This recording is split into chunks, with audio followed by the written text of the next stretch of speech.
last March, we had a regular pattern of services midweek and 5 on a Sunday in the parish, 3 of them at Holy Trinity Church. Since then, things have changed, and our strategy has been to shape our services for those who are online, rather than simply putting a camera into the church and recording a service that was primarily for those present. We've had to buy new equipment, we've had to learn new skills, we've had to draw in new people. We're on the way and we're enjoying the journey. Hello, my name is Josh and I'm here to talk to you today about how you can use lighting to maximise the visual impact of your live stream. This talk is titled Lights, Camera... Whoa, did you say lighting? That's because, in my experience, lighting is quite frequently left off to the sidelines. However, having a good lighting setup and using your surroundings well can mean that the visual impact of your live stream can be lifted quite dramatically. Just to set you on the right track, I'm going to give you a couple of hints and tips about what you can do to maximise your surroundings and the kit that you already have that you don't necessarily realise that will really bring up the production values of your filming. So let's start off with what I'm using for this video. I've got 3 different light sources. The first one is a natural source. I've got the lights coming through this window beside me. The second, I'm positioned in the room with the camera one side and me the other of a centre light. This is an LED warm white fixture, and that means that the light from that fixture is quite well matched to the light that's coming through the window. The third source is a camera light, which I have put on top of the camera. This is a fairly cheap fixture that I've picked up from Amazon. However, it has got the functionality of a dimmer and also a selector to choose the light temperature. Now, it's quite likely that in your environment you will have at least somewhere that has already got a good offering of natural light and installed light fixtures in that room. Having natural light coming through a window doesn't just give you directional light from the window, but it also means that it's reflected around the other walls and gives a really soft light. In fact, in this instance, because the light is still quite strong, I've drawn the curtain. I've got a fairly soft curtain, which means that it just distributes the light further around the room. If I were to pull the curtain back, you will see that the side of my face that is closer to the window is harsher lit. Let me show you that now.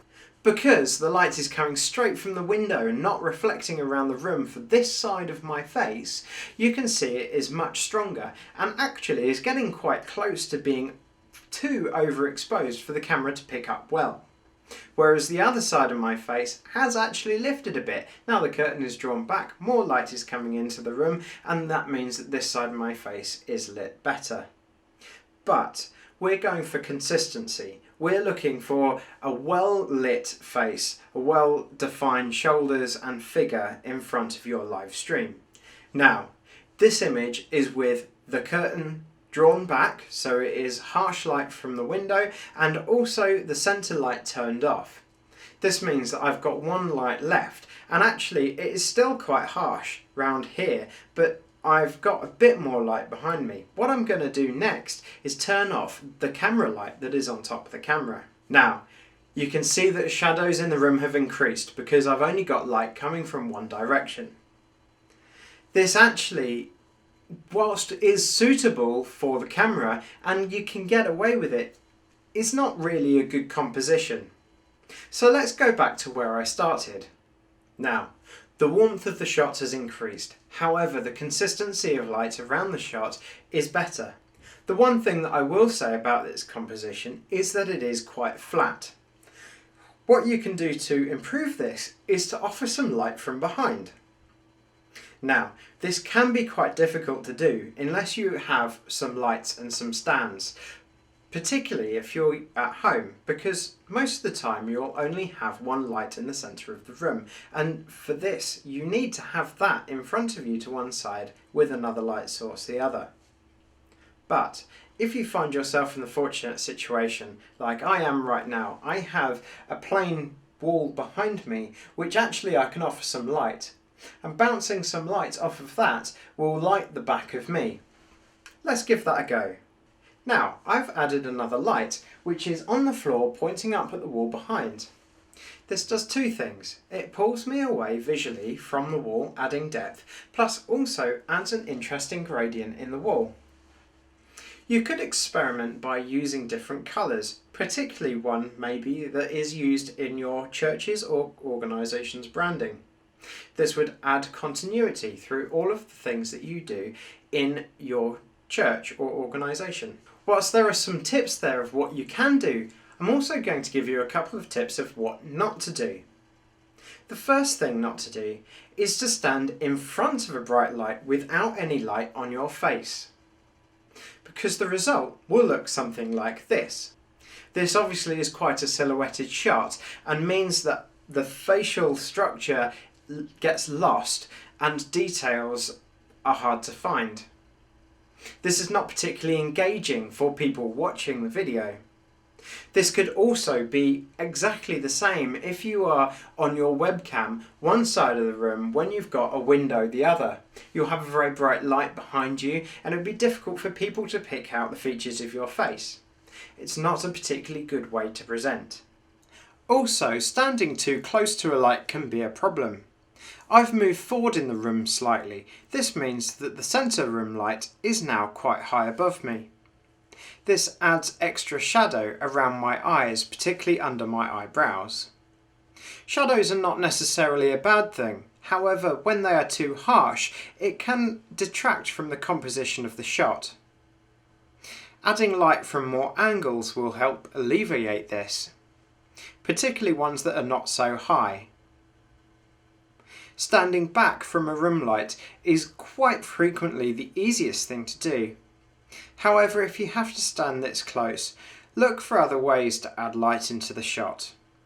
Whether that's a table lamp in front of you, adding a bit more light from underneath, opening a curtain to the side of you, or adding a camera light. I really hope this has been helpful to you. Thank you for sticking with me all the way to the end. And if you'd like any more information or like to know any more, then please contact us at Novum AV using the information on the screen now. Thank you for listening.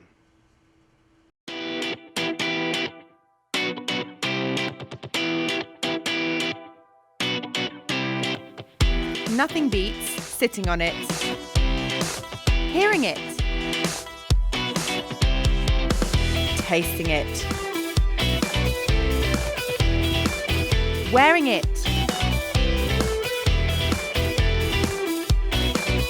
handling it, trying it, comparing it. The copier produces 1,000 copies for £4. The Riso digital printer produces 1,000 copies for £1.20 at 140 pages per minute. Discussing it. The interesting thing about this centre is it's a very difficult breed on a very small site. Buying it. Recommending it. I definitely recommend it. It's always good to have resources, and yeah, this is very resourceful, so it's a great place to be. Nothing beats being here. Buy your tickets online now. creonline.co.uk/tickets.